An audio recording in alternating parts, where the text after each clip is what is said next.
Yang diceritakan oleh salah seorang syekh di Mesir, bahwa dia pernah berkunjung ke Amerika, bertemu dengan orang-orang Islam di sana. Di komunitas umat Islam di sana memiliki masjid, dan dia mengeluhkan salah seorang umat Islam berkewarganegaraan Mesir. Orang-orang mengatakan, ya Syekh, datangi, nasihati.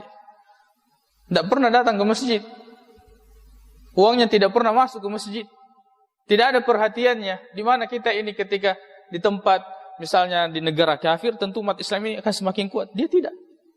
Datang Syekh, diingatkan qala Allah Subhanahu wa taala berfirman, Rasulullah SAW bersabda, ya, masuk mana ini dalilnya?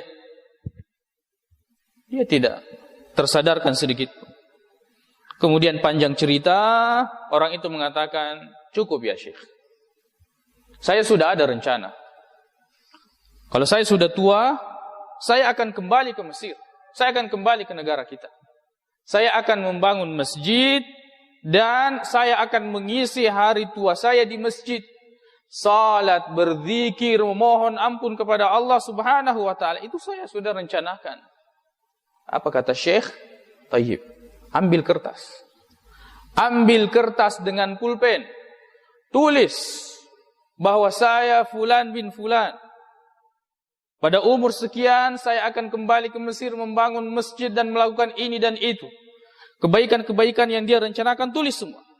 Dan pastikan yang bertanda tangan itu adalah malakul maut. Ya kumule patanda tangan ni malakul maut, silahkan tunda kebaikan itu. Dan tidak ada yang bisa mengambil tanda tangannya malakul maut. Maka dawai malakul maut, nanti kamu ambil nyawa saya kalau saya sudah taubat, kalau saya sudah menggeloni sempajaku, kalau saya sudah banyak ibadah, kalau saya sudah banyak beristighfar kepada Allah Subhanahu wa ta'ala.